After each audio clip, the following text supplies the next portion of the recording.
Tarehe 27 bwana sio mbali. Leo ni Jumanne, Jumapili hii jambo letu naenda kuwa hivi yani lele. Bwana tukutane ukumbi wa vijana mapema kabisa kuanzia saa 10 kamili, na leo hii tumekuja kwa moja kati ya wadhamini wetu ni Yas.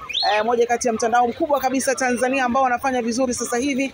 Yas tupo nao pia, na siku hiyo watakuwa wana mambo mengi sana. Bwana usisubiri kuhadithiwa, hakikisha una tiketi yako. Singoje tuingie ndani tuzungumze na wahusika wenyewe wa Yas ili watuambie kwa nini wameamua kushirikiana na 103.3 CFM kwenye tukio letu la mwanamke mwamba. Njoo ndani.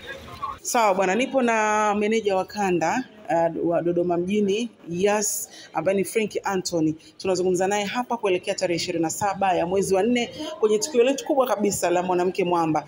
Tunataka tuambie wao kama Yas hususan kutoka kanda hii ya Dodoma mjini, kwa nini wameamua kushirikiana na 103.3 CFM kwenye tukio hili kubwa kabisa la mwanamke. Na meneja nilokutana naye hapa ni mwanaume, ndio maana nasema siku zote wanaume hawatuachi nyuma bwana. Karibu sana Frank. Asante sana. Kama ulivyosema, naitwa Frank Anthony ambaye ni meneja wa kanda ya hapa Dodoma mjini. Kwanza niseme kabisa niwashukuru sana nyinyi wadau wetu kuweza kushirikiana na sisi kwenye ile tukio la tarehe 27. Lakini moja ya sababu leo tusukuma kushirikiana na nyinyi kwanza ni ubora wa redio yenu. Sawa, ambao sisi tunaamini kupitia redio yenu tukipatana na sisi tunaweza tukafanya jambo litakao kuwa kubwa ambalo litakuwa na faida pande zote. Hicho ndio kikubwa ambacho kimetusukuma. Lakini pia tunaamini tutakuwa na uwezo wa kuweza kuwafikia wateja wetu, kujua bidhaa zetu, kujua ubora wa huduma zetu. Kwa hiyo imetusukuma pia kuweza kuwachagua nyinyi ili tuweze kushirikiana katika ile tukio la tarehe 27. Lakini pia kama ninavyosema, sisi mwanamke tunamwangalia kwa jicho pana. Sawa? Na katika ile tukio ambalo mnaenda kulifanya kwa sababu linagusa jamii wanawake, na sisi tumeona tuwe sehemu moja ya kuweza kushiriki na nyinyi, kuweza kusupport wanawake kama sehemu muhimu ya jamii hii, lakini pia kama sehemu muhimu ya sisi pia katika upande wa kibiashara. Kwa hiyo hicho ndio kubwa ambacho kimetusukuma. Okay. Tarehe 27 kutakuwa kuna vitu vingi sana. Wanaokutazama sasa hivi na wale ambao pia watafika, sisi tutakao kuwa pale, tutarajie kipi kipya kutoka Yas? Kwanza kabisa kama anavyosema, lengo letu ni kuweza kuonyesha ubora wa huduma zetu. Sasa hivi tuna huduma zilizo bora kabisa. Kwa hiyo tunataka wateja wetu waweze kuziona ubora wa huduma zetu, lakini pia tuna bidhaa bora kabisa. Nikianza katika upande wa huduma, sasa hivi kama unavyojua sisi ndio wenye minara mingi ya mawasiliano Tanzania. Maana yake kwamba tumefika kila eneo. Lakini wingi wa huo minara inaendana na ubora wa hiyo minara. Sasa hivi kiwango cha chini cha teknolojia tuliokuwa nayo kwenye minara ni 4G. Hata ukienda vijijini huko ndani. Kwa hiyo ukija maeneo ya mijini huku ni 5G, tunazungumza na 4G. Kwa hiyo sasa ukitaka kuangalia katika ubora wa internet, ubora wa mawasiliano, sisi tunaongoza kwa Tanzania. Na nafikiri unakumbuka sisi tushapata awards mara 2 mfululizo kutoka Ookla, kampuni ambayo inatambulika kimataifa, ambao walitupa awards ya kututambua katika ubora wa huduma ya internet. Kwa hiyo tutaonyesha hilo na watu wataona pia. Lakini pia tuna bidhaa mbalimbali kama ninavyozungumza ambazo tunazo.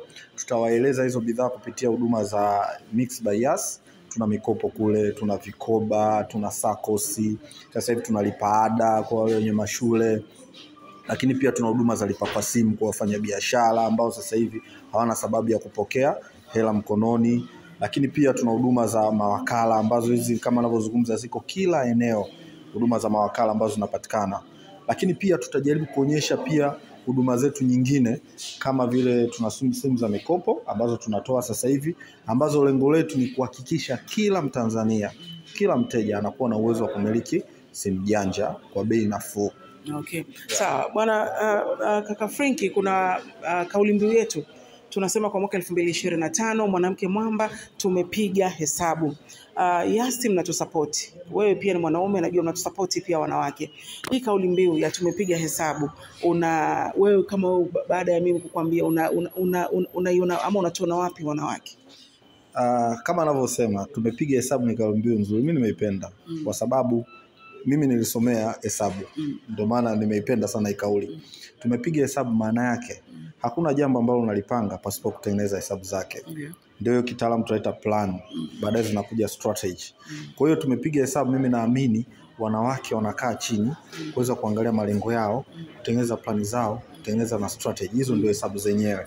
Kwa sababu kama nilivyosema ni yani wanawake ni sehemu muhimu katika jamii yetu. Kwa hiyo jamii lazima itengeneze mazingira ya kuweza kuwa na mchango mkubwa kwenye jamii kwa ujumla mzima. Kwa hiyo mimi nasema ni kauli mbiu moja nzuri mno. Yeah. Sawa bwana, sasa hivi kuna ukifanya chochote kile ili nyingine kabisa. Ukifanya chochote kile labda ukiharibu anakuambia wewe naye mbona unatuchanganya, una mix bias, una nini na nini. Hivi mkisikia hii kauli wewe kama meneja unajisikiaje? Yaani kwamba kitu kweli kimefika, watu kweli wameipokea. Unajua sasa hivi hata ukijichanganya tu mbona anatumix bias hii vipi? Na ndio maana kama anavyozungumza hii mix bias imekamata jamii. Ndio maana nasema hii chapa yetu ya Yas imepokelewa vizuri sana na jamii. Tumefurahi sana. Jamii imepokea vizuri mno. Ukienda kwenye upande wa mix by Yas imepokelewa vizuri mno. Na ndio maana ile neno lililetwa sio kimakosa. Limeletwa kwa mkakati ya kibiashara zaidi. Mix by Yas lina maana pana sana. Ndio maana wamesema mle kwenye mix kuna vitu vingi ambavyo utavipata kutoka kwenye huduma zake. Kama nilivyozungumza mara ya kwanza, lipa kwa simu. Ni yani wewe utajimix kwa kila aina kitu. Ndio maana hata ukitaka kumpatia mtu hela, una mix. Sawa, ukitaka una mix. Ndio maana tumesema ni neno pana sana ambalo limepokelewa vizuri kabisa na wateja wetu. Ndio maana unaliona sasa hivi kwenye mitandao linazungumzwa sana. Yeah. Sawa bwana, tukutane tarehe 27 mix by Yas kama alivyosema kaka Frank hapa. Maana sasa hivi ukijichanganya tu ndio hivyo. Tutakuwa nao Yas mapema kabisa pale, watakuepo na bidhaa zao nyingi watakuwa nazo pale. Hakikisha tu haukosi. Simu zitakuepo jamani, za mkopo zipo, za kununua cash zipo, na kuna lolote ambalo bali linakutatiza na kuna huduma nyingine itakuepo pia. Kuna kama anavyosema sisi tuna huduma za prepaid na postpaid. Okay. Kwa hiyo tuna vifurushi vizuri sana upande wa postpaid. Lakini pia tuna vifurushi vizuri sana kwenye product yetu ya Kinala. Sawa? Lakini pia hata makampuni mbalimbali ambayo yana zile mahitaji ya sasa hivi, unajua kama ninavyosema dunia imebadilika. Sawa? Sasa hivi hata kama wewe una vibarua wako na wafanyakazi una sababu za kuwalipa hela mkononi. Tuna system nzuri kabisa ambayo unaweza ukawalipa wafanyakazi wako kupitia Mix by Yas. Lakini pia vile vile kwa wale ambao wanahitaji zile either wana manunuzi au kuna watu wananunua vitu kutoka kwake kwa pamoja, bado hizo huduma ziko kwenye upande wa Mix by Yas. Kwa hiyo kama ninavyosema siku tutakao kuwepo tutajaribu kutoa ufafanuzi, maelekezo wale watu wote wanaotaka kujua product zetu, wale ambao wanataka kuweza kupata product zetu tutakuwepo tayari kuweza kuwasaidia. Asante sana bwana. Hakikisha haukosi tarehe 27 tukutane hapo ukumbi wa vijana mapema kabisa kuanzia saa 10 kamili jioni. Yote haya utayapata. Kaka Frank atakuwepo mapema naye kukupatia kila kitu ambacho unahitaji kukipata. Kabisa.